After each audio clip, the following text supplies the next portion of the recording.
In today's video, we're going to be checking out the new DC Collectibles DC Artist Alley. This is Hainanu Nooligan Saulque, the Batman Day of the Dead variant.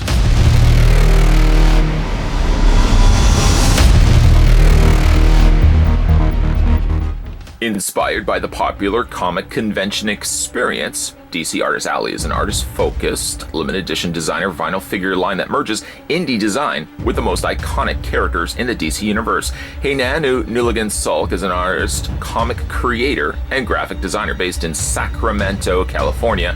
From the cartoons of his youth to the films he missed by decades, from Golden Age comics to classic newspaper strips, you'll find a creator who has immersed himself in what he loves.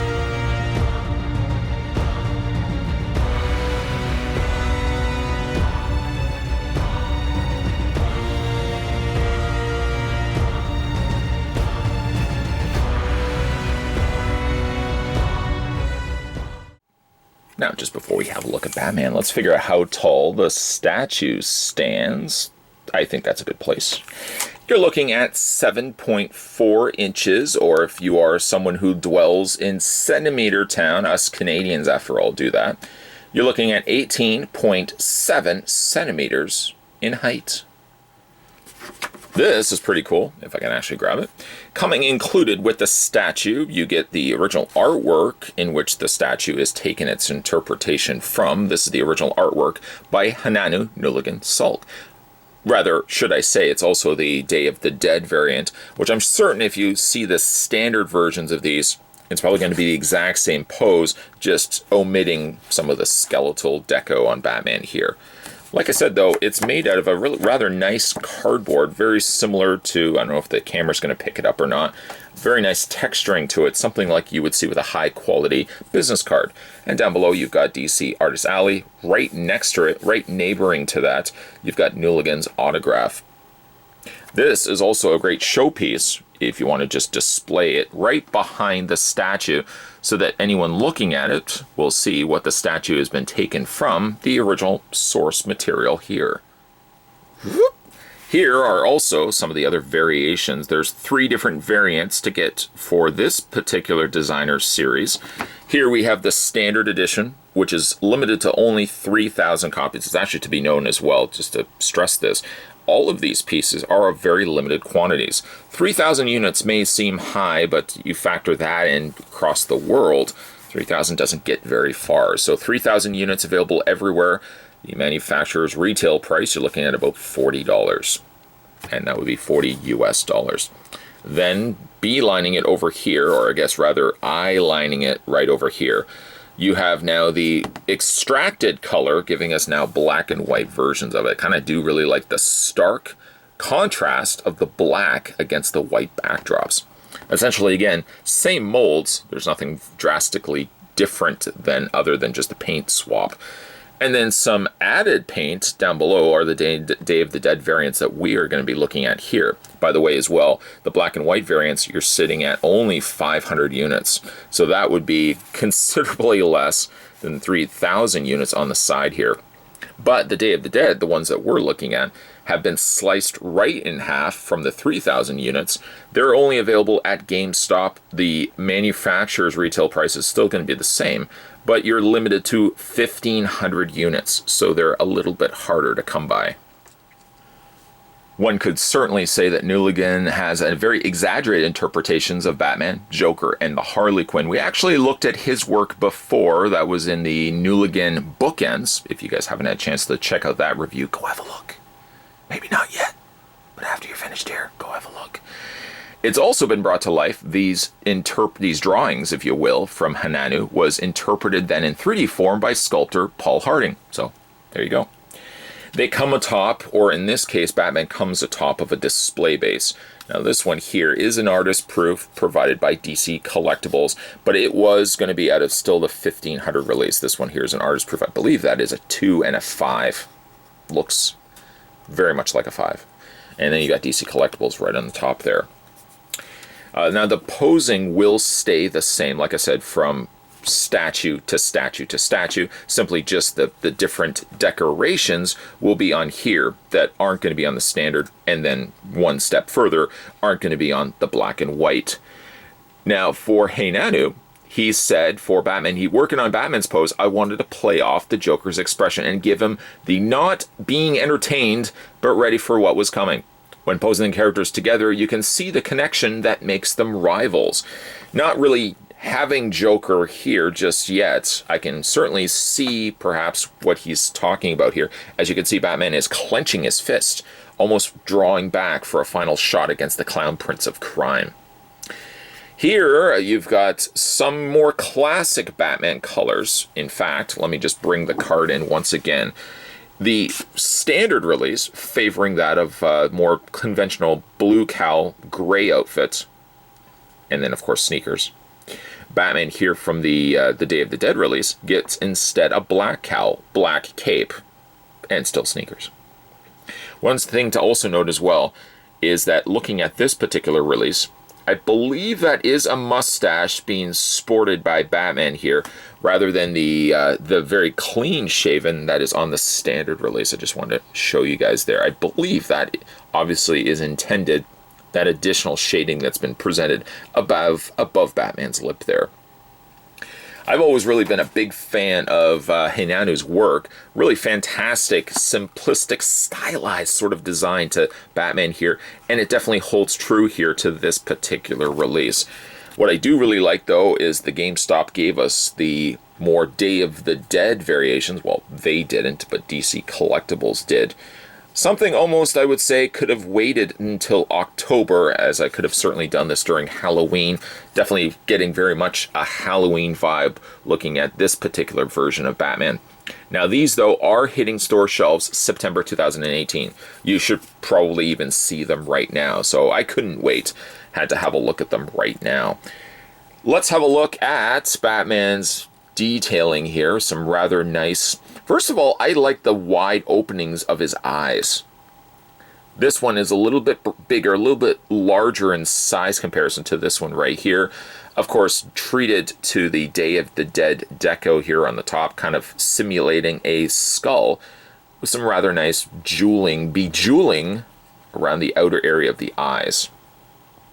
You can see the stylized interpretation that Nooligan puts into his work, like the little X's and a little dots indicating that of stubble on Batman's face. Paint's very clean on all of the statue releases I've seen of the Nooligan lineup.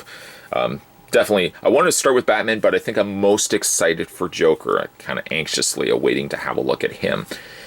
But the paint here is very clean. I almost want to say it borderlines that of almost a pastel look to it, especially like the black areas. The cape really feels and looks almost like it's been painted in pastel black. Here we've got the bat wings and bat spine that's been added and painted to the back. Of course, the standard edition will not have that. Some additional little bones that have been added up onto the tops of his cape, and even like the bat emblem has been now skeletalized. Not a real word, but has been almost turned into if you will, just like a little skeleton version of the bat emblem. That is a really nice looking touch. Love the bright contrast of the yellow on the actual pocket areas there of the yellow utility belt, contrasting that to the black and of course the grays. One of the more interesting and enjoyable aspects of his particular work is the fact that he plays off of these being more, again, fun and lighthearted. So you got Batman here wearing some bat socks, name pending, and some bat shoes. Almost kind of like a Converse style of shoe. And then they've even painted the little skeleton down there, which kind of even looks like Jack Skellington there.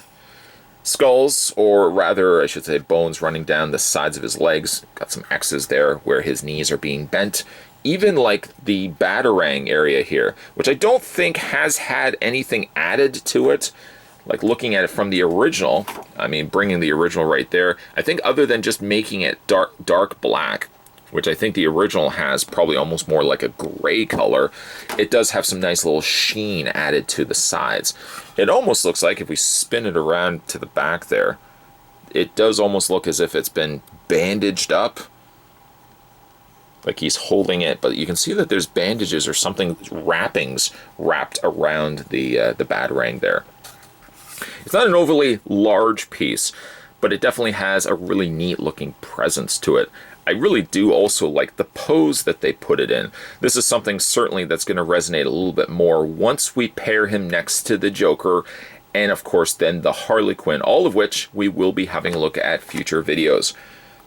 The only thing I would say is probably fragile on it, just FYI, is probably the Batarang here. It's just a couple of little sharp, not quite sharp, but very thin edges to them that you just want to be a little bit careful. And of course, one of the always go-tos for Batman statues is these little, the little spiked areas on his glove. Very, not quite as thick and broad of a plastic, so just be a little bit mindful of that. Yes, definitely a nice looking showing here of Batman. Again, taking slight cues from its original source material. I happen to so like as well that they didn't just simply give it a brand new paint job, giving it not quite a black and white, not quite a sepia tone, but say for example, in this case, they've given it a more skeletal look of the Day of the Dead, and it works quite well if you can find it at your local GameStop though. Nooligan has always had a rather unconventional design for his certain characters, and it definitely shows well here, very well here in the Batman. I especially like, speaking of unconventional, the fact that DC Collectibles would give us the Day of the Dead versions of these characters. Simply not just giving us a different paint scheme, but a brand new different design. Something that would look exceptionally well with the upcoming holiday, my personal favorite, Halloween. Probably will find myself putting these ones out most definitely. Very anxious to have a look at the Joker and the Harley Quinn. Like I said, these are now hitting store shelves September 2018, so if you get your chance, might want to swing over to your local GameStop, if you have one that is, and see if they have the DC Artist Alley Batman Day of the Dead variant. Just as a little side note here in Final Looks gives me the opportunity just to mention a few little things I may have missed over the course of this review. That little mustache, quote unquote mustache, that I mentioned here on Batman's face, I think is actually supposed to be the bottom aspect of the skull. You can probably see it here on the left side, the box artwork that is. Should have had that additional part that looked black and looked more like a mustache to me. That should have actually been white, which would have then been the carry down from the original skull, the printing that's on Batman's cowl. I guess they ultimately just painted it black by error. That's actually supposed to be white instead. Either way though, really nice looking statue, something that's definitely going to see a light of day when it comes to the Halloween. I'm always looking for new things that I can put out for Halloween, and this one definitely is a good strong contender for that. Today we were having a look at the DC Collectibles DC Artist Alley. This is the Hainanu Nooligan Saulque. This was the Batman Day of the Dead variant, exclusive only to GameStop. Or you could probably find them online as well. If you guys haven't had a chance to hit that little subscribe button down below, what are you waiting for? More videos, of course, will be coming your way. We're going to have a look at both the Joker and Harley Quinn in the upcoming videos. Sort of kind of gave it away, but I guess you probably see where that was going to be going anyways. So stay tuned for those, buckos. And make sure as well you swing over to the main page and check out the videos section. See if there's anything that you may have missed along the way. There's a good chance with the amount of content that this chap posts on a regular basis, you may very well have missed something along the way. And the best place to check that out is in the videos section of the homepage. 100% guaranteed. As always, guys, thanks for watching. I'll see you next time.